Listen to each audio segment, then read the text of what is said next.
Smurfs were going on a trip. They were walking single file across a volcanic land, through forests as rich as truffles, and caverns as brief as cheeseburgers. Was this a foggy, embellished reality? Could Smurfs ever leave their home and go to such a place as this?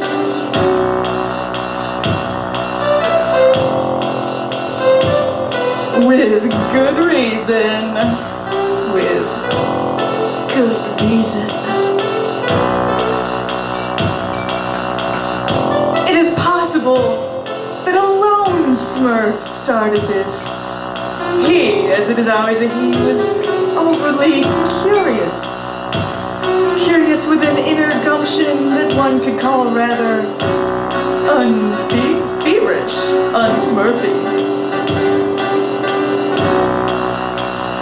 He walked through a portal, or rubbed an amulet, or even ate a mushroom which transported him to this barren dimension where the skies hung like so much ancient lingerie, a purple poisoned hue over the black rocks. He wandered on the surface of this land, disoriented, yet filled with excitement. He seemed alone. True, there were no trees, no flowery streams, the rustle of rabbit ears. Yet these colors, these smells we would never know. The air poured arid over the black rocks as if it came from some penultimate vent, like a machine under the earth pumping out the silence of wind and rocks. Pulsing in their emptiness, he could drown him. Soon he would be hungry, but this could wait. As one could expect, the green Smurfs, unlike the blue Smurfs, lived underground. There was something sinister about their society. Some literally caught wind of the blue Smurf, having tripped in one of the tunnels leading to their honeycomb-like nexus, where strange engines allowed cars to groan along suspended bridges, lit by fuming filaments in urinal tubes. It was very Dickens, this place. The blue Smurf was captured and held for interrogation.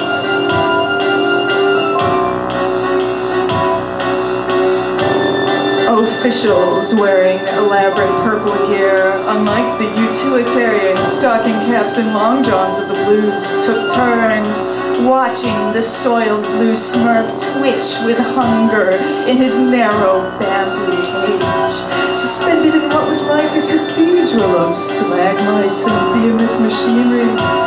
Every surface crawled with pipes.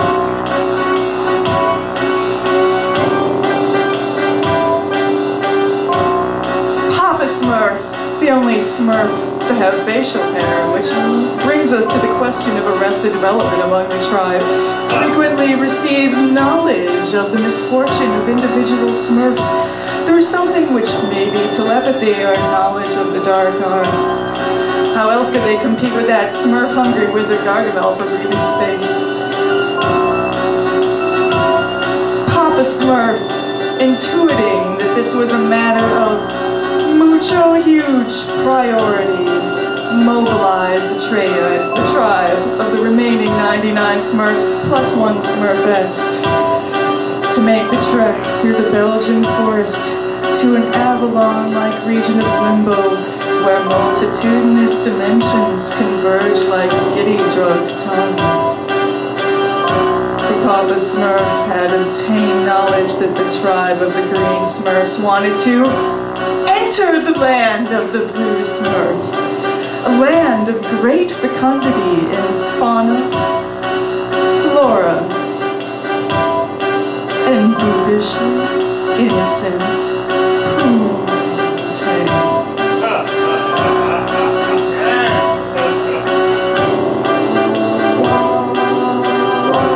Yes, the green Smurfs.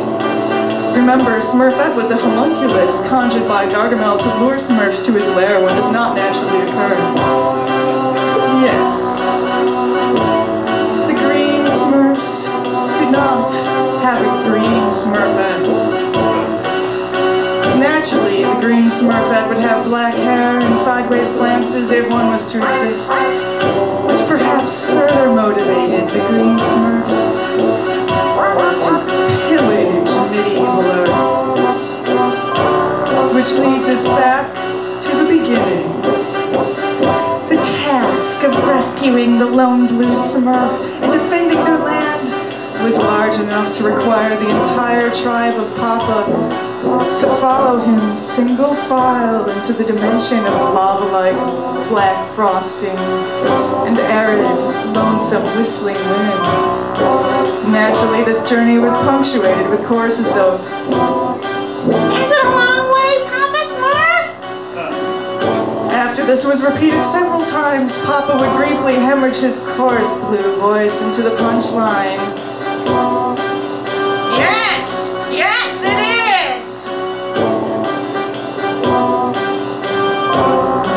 To make a way too long story short, it is possible that somehow these green Smurfs merged their souls with the blue Smurfs and became new, well-balanced Smurfs. But I think I'm confusing this with something else. I just remember how perfect and overcast the sky was on their way to this other dimension. The feeling of furnaces and rough, heavy metal bells. Or how my blood just groans in harmony with such dimensions. This was the Smurfs like never before. But I think I'm confusing this with something else. Anyway, somehow, the blue Smurfs escaped, taking the weary, hungry hostage to his home. They did not transform the greens to live the pastoral life. They did not break the greens' Transylvanian network of hoses and sap-crusted spigots.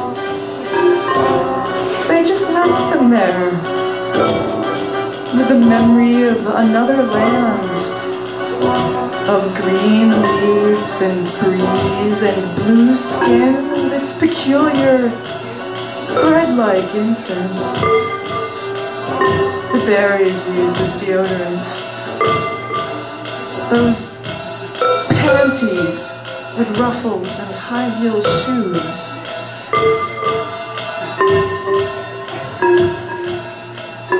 What was that dream?